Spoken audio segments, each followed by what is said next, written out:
નમસ્કાર, ન્યૂઝ 18 ગુજરાતીમાં આપનું સ્વાગત છે। આપની સાથે હું છું મિત્તલ। મહત્વના અને મોટા સમાચારની વાત કરીએ તો ગુજરાત માટે આઘાતજનક સમાચાર, કારણ કે સાબરમતી દેશની બીજા નંબરની પ્રદૂષિત નદી બની ગઈ છે। દેશની ટોપ 3 પ્રદૂષિત નદીઓમાં ગુજરાતની બે નદી, જેમાં અમદાવાદની સાબરમતી અને રાજકોટની ભાદર નદી। સંસદમાં જળ શક્તિ મંત્રાલયના જવાબમાં આ મોટો ખુલાસો થયો છે। સાબરમતી ભાદર નદી બીજા અને ત્રીજા ક્રમે આવે છે, જેમાં સૌથી પ્રદૂષિત નદી તરીકે સાબરમતી નદીના પાણીમાં ઓક્સિજનની માત્રા 292 છે। રાજકોટની ભાદર નદીમાં ઓક્સિજનની માત્રા 258 છે।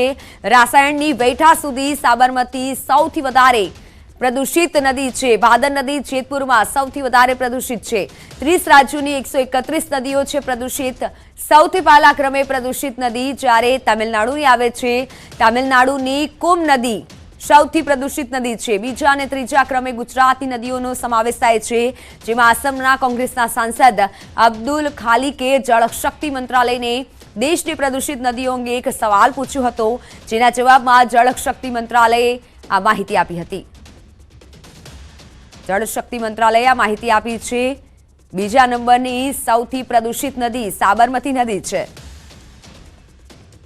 पर्यावरणના પાપીઓ ગુજરાતના દુશ્મન કોણ છે? કારણ કે જે સાબરમતી નદી હાલ બીજા ક્રમે આવી છે। દેશની ટોપ 3 પ્રદૂષિત નદીમાં ગુજરાતની બે નદીઓનો સમાવેશ થાય છે।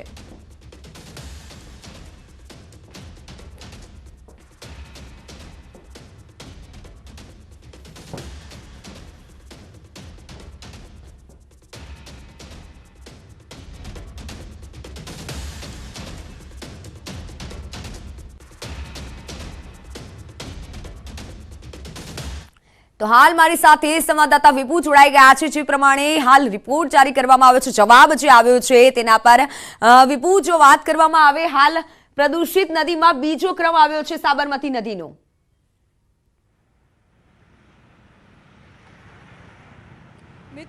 મિત્તલ, જે રીતે જળ મંત્રાલયે એક રિપોર્ટ જારી કર્યો છે અને એ રિપોર્ટમાં જે નદીઓ કેટલી પ્રદૂષિત છે એનો રિપોર્ટ જારી કરવામાં આવ્યો છે, ત્યારે ગુજરાતની સૌથી જે નદી પ્રદૂષિત હોય તો એ સાબરમતી નદી છે। પરંતુ સાબરમતીના દ્રશ્યો પણ બતાવવા માંગીશ કે જે રીતે રિપોર્ટ આવ્યો છે તે જ રીતે અહીં દ્રશ્યો પણ જોવા મળી રહ્યા છે।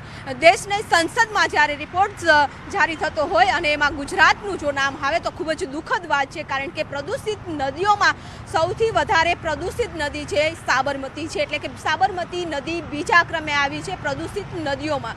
સાથે સાથે ગુજરાતની 13 નદીઓ છે તે પ્રદૂષિત છે અને તેનું કારણ પણ આપ જોઈ શકો છો કે આ પ્રદૂષિત નદીઓ શા માટે થઈ રહી છે। તો આ કેમિકલની જે કેમિકલ ઓગતી જે ફેક્ટરીઓ છે એ ફેક્ટરીઓના અહીં પાણી છે તે છોડવામાં આવી રહ્યા છે।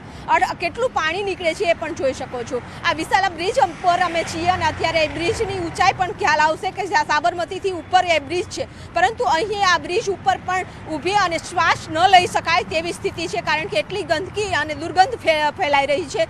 સાથે નીચે જઈને તો રિપોર્ટિંગ કરવું પણ ખૂબ જ મુશ્કેલ બને એવી આ સ્થિતિ છે, તે આપ જોઈ શકો છો। નદી પ્રદૂષિત છે એટલું જ નહીં, પરંતુ આગળ જે નદીઓમાંથી પાણી આગળ જાય છે અને ત્યાંના પણ જળ સ્તર છે તે પણ ખરાબ થઈ ગયા છે।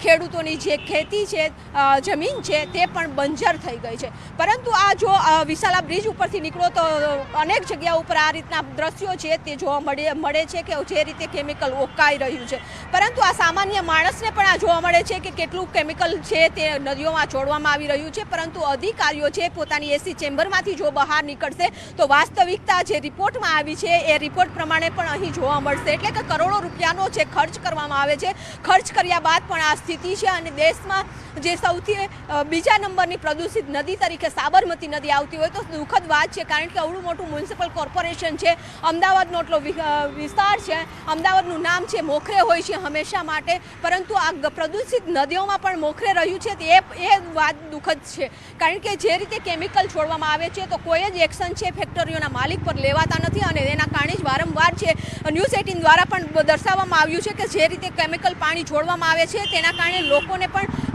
મુશ્કેલી થઈ રહી છે, કારણ કે લોકોના સ્વાસ્થ્ય ઉપર પણ અસર પડી રહી છે। ત્યારે હવે એસી ચેમ્બરમાંથી જો અધિકારીઓ નીકળશે અને ખરેખર રીતે રિપોર્ટિંગ કરશે કે આ કેટલી પ્રદૂષિત નદીઓ છે અને કેટલું કેમિકલ છોડાઈ રહ્યું છે તો તેના ઉપર ધ્યાન આપશે તો આ જે સાબરમતી નદી છે તે સાબરમતી નદીને પ્રદૂષિત થતી અટકાવી શકાશે।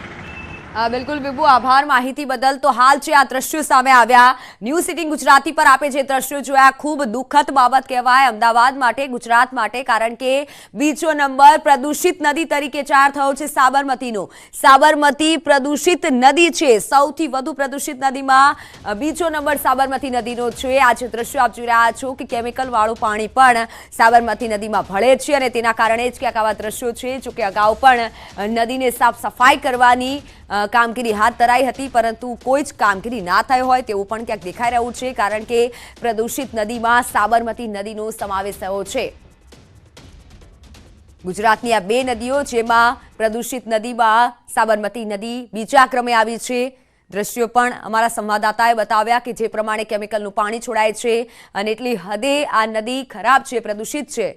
આ બંને દ્રશ્યો આપ જોઈ રહ્યા છો કે જેમાં એક સાબરમતી નદી કે જે પ્રદૂષિત નદી બીજા નંબરે આવી છે અને બીજી નદી છે ભાદર નદી, રાજકોટની આ ભાદર નદી કે જેને પણ પ્રદૂષિત નદીમાં ત્રીજો નંબર આવ્યો છે. મહત્વનું છે કે પ્રદૂષિત નદીનો જે રિપોર્ટ જાહેર કરવામાં આવ્યો અને જે જવાબ રજૂ કરવામાં આવ્યો છે, જેમાં બીજા ક્રમની નદી સાબરમતી નદી છે. અમદાવાદની આ સાબરમતી નદી અને રાજકોટની ભાદર નદી.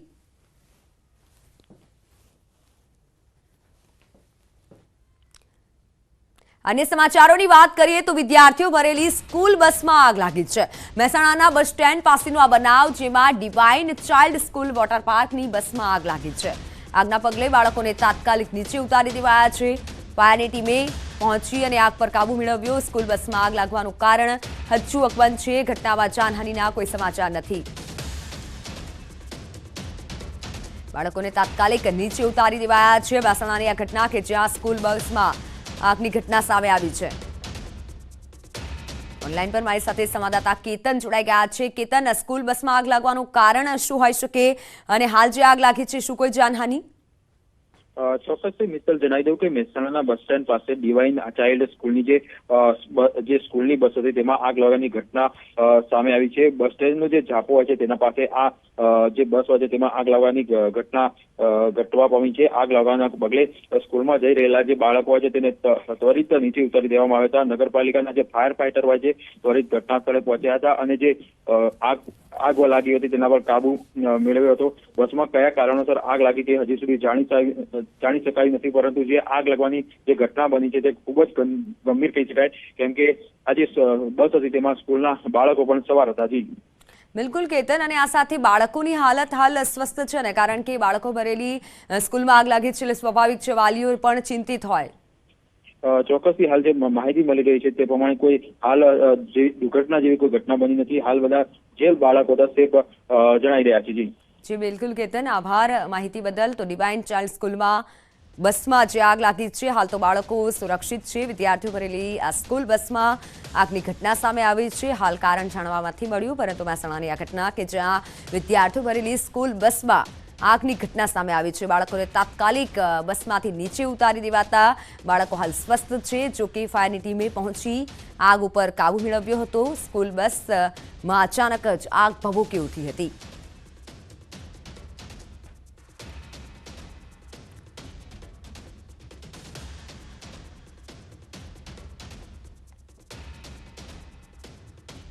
અમદાવાદના એલિસ બ્રિજ વિસ્તારમાં આવેલી તક્ષશિલા એર બિલ્ડિંગમાં આગ લાગી છે. બિલ્ડિંગના 12મા માળે વહેલી સવારે 5 થી 5:30ની આસપાસ વાયરિંગના ડકમાં આગ લાગી હતી. આગ લાગવાની સાથે સ્થાનિક રહીશો દ્વારા ફાયર બ્રિગેડને જાણ કરવામાં આવી હતી. ફાયર બ્રિગેડની 5 ગાડી ઘટના સ્થળે પહોંચી હતી અને આગ પર કાબુ મેળવ્યો હતો. ફાયર વિભાગની ટીમે ફ્લેટની ફાયર સિસ્ટમની મદદથી આગ ઉપર કાબુ મેળવ્યો હતો. બિલ્ડિંગના વાયરિંગના ડકમાં શોર્ટ સર્કિટ થતા આગની ઘટના સામે આવી છે. ફાયર વિભાગ દ્વારા પ્રાથમિક તારણ હાલ સામે આવ્યું છે, જેમાં ઘટના સ્થળે ડેપ્યુટી કમિશનર રમેશ મેરજા પણ સ્થળ ઉપર ઉપસ્થિત રહ્યા હતા. તો આગ લાગવાથી અફરાતફરી, જ્યારે આ માહોલમાં 2 લોકોને શ્વાસ રૂંધાવાની તકલીફ પડતા હોસ્પિટલ ખસેડવામાં આવ્યા છે. અમદાવાદની આ ઘટના કે જ્યાં એલિસ બ્રિજ વિસ્તારમાં આગની ઘટના સામે આવી. જોકે હાલ આગની ઘટનાની જાણ થતાં જ ફાયર વિભાગ ઘટના સ્થળે પહોંચ્યું હતું અને આગને કાબૂમાં કરી હતી. જ્યારે આ બિલ્ડિંગમાં 12મા માળે આગ લાગી છે. શોર્ટ સર્કિટના કારણે આગ લાગી હોય તેવું ફાયર વિભાગનું અનુમાન છે. વિઝ્યુલિટી નથી, પરંતુ તક્ષશિલાની અંદર ડકની અંદર કોઈ કારણસર આગ લાગી ગઈ. છેક 14માં 15માં માળ સુધી ડકમાં આગ લાગી ગયેલી હતી. આપણે ઉપર 25માં માળેથી ડક ખોલી અને ત્યાંથી ઉપરથી પાણી મારી અને નીચે સુધી બધી જગ્યાએ આગ બુઝાવતા આવી આગને સંપૂર્ણપણે બુઝાવી દીધી છે. જ્યારે આવ્યા ત્યારે 14મા માળથી ઉપરના જે બધા માળ ઉપર જેટલા માણસો હતા એ બધા માણસોને આપણે નીચે ઉતારી લીધા છે સેફલી. આગ અત્યારે સંપૂર્ણપણે બુઝાવી. 2 થી 3 સિલિન્ડર ખાલી કર્યા ફાયરના એક્સટિંગ્વિશરથી, બટ કંઈ થયું નહીં. એટલે મેં અલાર્મ વગાડી તો અલાર્મ વાગી નહીં, સિસ્ટમ બંધ હતું. એ અમે નીચે ઉતર્યા, બધાને બૂમો પાડીને કે પ્લીઝ ઇવેક્યુએટ ખાલી કરો. બટ જેમ ખબર પડી નીચે આવ્યા તો અડધા લોકો અહીંયા સ્લીપ થયા. એક તો લાઇટો નથી અંદર ફ્લોર ઉપર, બીજું દરવાજા બધા સિક્યોરિટીમાં બંધ કરેલા હતા. સિસ્ટમ બધું બિલ્ડરની હાથમાં છે. એ સ્વિચ ઓફ હતું. ફાયરવાળા આવીને દરવાજા તોડ્યા, બધા લોકોને ઇવેક્યુએટ કર્યા. નીચે જઈને સિસ્ટમ એમને જ ચાલુ કરી, ત્યારે થઈને બધું ફાયરનું સિસ્ટમ ચાલુ થયું. જ્યાં સુધી બધું બંધ હતું.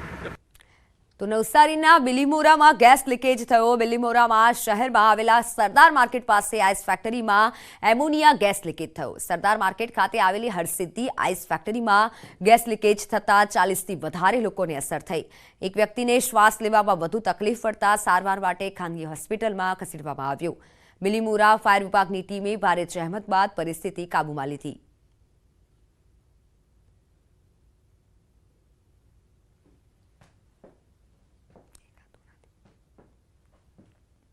હાય રે કળિયુગ, પુત્રએ પિતા સાથે છેતરપિંડી કરી છે. પિતાના ખાતામાંથી પુત્રએ 26,92,000 શેરવી લીધા છે. બનાસકાંઠાના જૂના ડીસામાં પિતાએ નોંધાવી છે પુત્ર સામે ફરિયાદ. એકાઉન્ટમાંથી ઓનલાઈન 26,92,000 ટ્રાન્સફર કરી લીધા. પિતાના એટીએમની માહિતી લઈ મહેનતની કમાણી લઈ લીધી. પેન્શન ગ્રેચ્યુટીના 26,92,000ની છેતરપિંડી કરી છે. પિતાને ઘરમાંથી કાઢી દીધા. પિતા નાના પુત્રને ત્યાં રહેવા માટે મજબૂર થયા છે. પિતાએ મોટા પુત્ર મહેશ માચીરાણા સામે હાલ ફરિયાદ નોંધાવી છે. પિતાના ખાતામાંથી 26,92,000 પુત્રએ શેરવી લીધા. હાલ તો પુત્ર સામે પિતાએ ફરિયાદ નોંધાવી છે.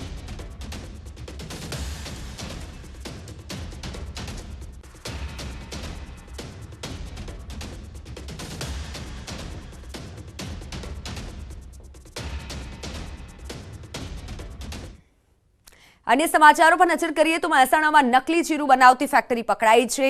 ઊંઝાના મુક્તપુરમાં નકલી જીરું બનાવતી ફેક્ટરી પકડાઈ. હલકી ગુણવત્તાવાળી વરિયાળીમાંથી બનાવાતું હતું જીરું. વરિયાળી પર કાળો પાવડર, ગોળનું કોટિંગ ચડાવાતું હતું. સ્થળ પરથી 99,490 રૂપિયાનો મુદ્દામાલ જપ્ત કરાયો છે. 500 કિલો ગોળની રસી પણ નાશ કરાઈ છે. ફૂડ એન્ડ ડ્રગ વિભાગની આ મોટી કામગીરી.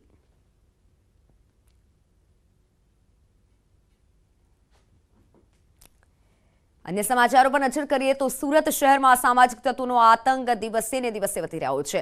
સુરતના સચિન પોલીસ સ્ટેશન વિસ્તારનો એક વિડીયો સોશિયલ મીડિયામાં વાયરલ થયો છે, જેમાં સામાજિક તત્વો તલવાર જેવા હથિયાર લઈ લોકોને ધમકાવી રહ્યા છે અને પોલીસ વિશે પણ અપશબ્દો કહી રહ્યા છે. વિડીયો વાયરલ થયા બાદ સચિન પોલીસ તાત્કાલિક હરકતમાં આવી હતી અને વિડીયો વાયરલ થયાના ગણતરીના કલાકોમાં જ પોલીસ દ્વારા 4 આરોપીઓને પકડી પાડવામાં આવ્યા છે.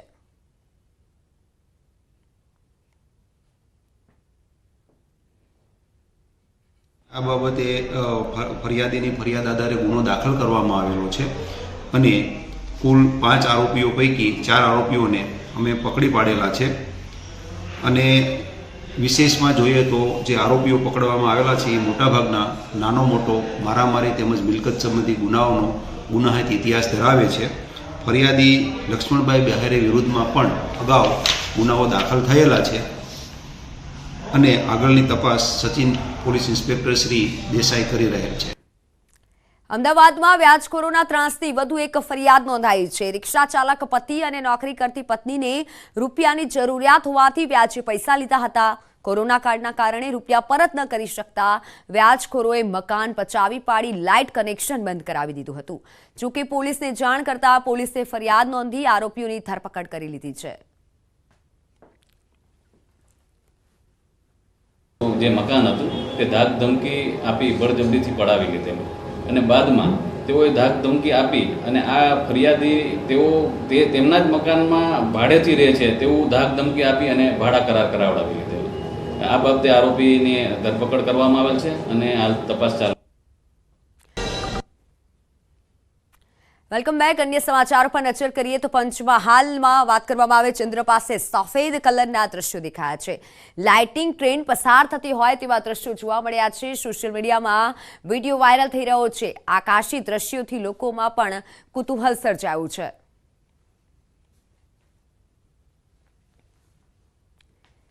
તો દાહોદ શહેરમાં આકાશમાં રહસ્યમય લાઇટિંગ દેખાઈ. રહસ્યમય લાઇટ દેખાતા લોકોમાં કુતૂહલ સર્જાયું. ટ્યુબ લાઇટની જેમ સીધી આકાશમાંથી નીચે ઉતરતી જોવાઈ. શહેર તેમજ કેટલાક ગ્રામ્ય વિસ્તારોમાં આ લાઇટ જોવાઈ છે. રોકેટ ગતિએ જતું જોવા મળ્યું. લીંબડી તાલુકાના ગામડાઓમાં ચમકતો પદાર્થ દેખાયો. ભોઈકા ગામના લોકોએ આકાશમાં ચમકતો પદાર્થ જોયો. આકાશમાં ચમકતી લાઇટ દેખાતા કુતૂહલ સર્જાયું. ટ્યુબ લાઇટ જેવો ચમકતો અને લીસોટા આકારનો પદાર્થ નજરે પડ્યો.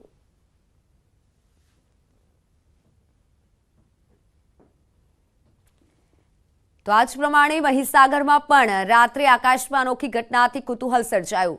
લાંબી લીટીમાં પ્રકાશિત પદાર્થ જોવા મળ્યો. રાત્રે અંધારામાં પ્રકાશિત પદાર્થથી ભારે કુતૂહલ સર્જાયું. વીરપુરના ગામોમાં જોવા મળી અનોખી આ ઘટના. સ્થાનિકોએ વિડીયો બનાવી સોશિયલ મીડિયામાં વાયરલ કર્યો.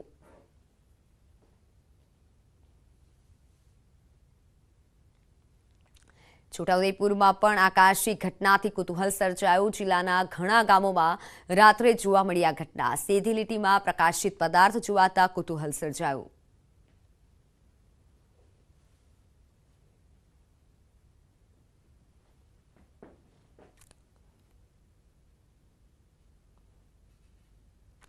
દરેક વાલીઓ માટે લાલબત્તી સમાન કિસ્સો છે. મોબાઈલમાં ગેમ રમવા બાબતે કિશોરની હત્યા. ગાંધીનગરના નારદીપુરમાં સગીની હત્યા કરી દેવાઈ. સ્કૂલથી આવી રહેલા મોબાઈલમાં ગેમ રમવા અંગે માથાકૂટ થઈ હતી. બોલાચાલી બાદ એક કિશોર પર છરીથી હુમલો થયો હતો. પોલીસે હાલમાં 4 શકમંદ તરુણની અટકાયત કરી છે.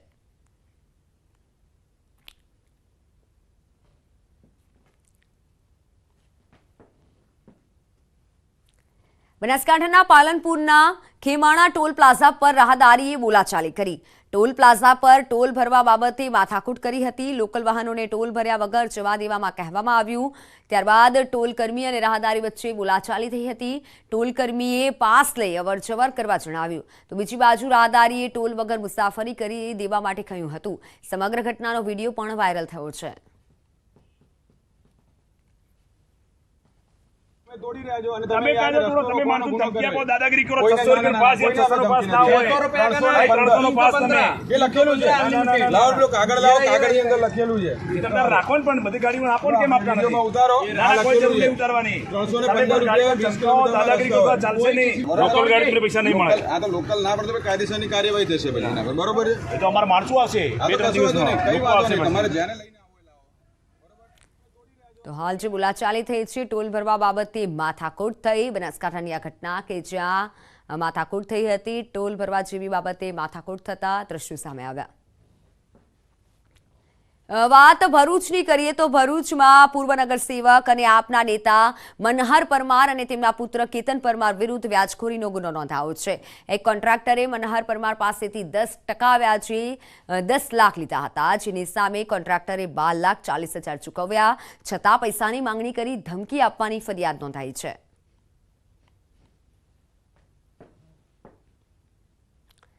રાજકોટના જેતપુરમાં પકડાયેલા કેમિકલ બેરલનો FSL રિપોર્ટ સામે આવ્યો છે. રિપોર્ટમાં રેક્ટિફિડ સ્પિરિટ ઇથાઇલ આલ્કોહોલ હોવાનો ખુલાસો થયો છે. રેક્ટિફિડ સ્પિરિટ ઇથાઇલ આલ્કોહોલ દારૂ બનાવવાના ઉપયોગમાં લેવાતો હતો.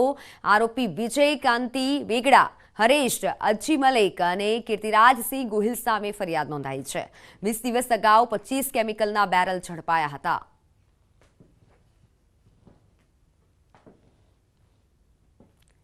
તો અમેરિકામાં રહેતા નીતિનભાઈ પટેલ તેમના લગ્નની 25મી વર્ષગાંઠ ઉજવવા માટે મૂળ વતન બોડેલી આવ્યા. તેમણે સમગ્ર પરિવાર તેમજ મિત્રો સાથે બોડેલીમાં વરઘોડો કાઢ્યો હતો, જેમાં મોટી સંખ્યામાં સંબંધીઓ અને પાડોશીઓ જોડાયા હતા. તેમના વિદેશી પત્ની તેમજ બાળકો પ્રથમ વખત મૂળ વતન આવ્યા હતા.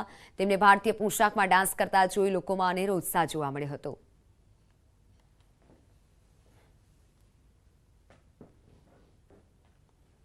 પરિવાર સાથે વરઘોડો કાઢી ઉજવણી કરવામાં આવી હતી. જોકે વરઘોડો નીકળતા લોકોમાં પણ ખુશી જોવા મળી હતી. વિદેશી પત્ની અને બાળકો સાથે નીતિનભાઈ હાલ બોડેલી આવ્યા હતા.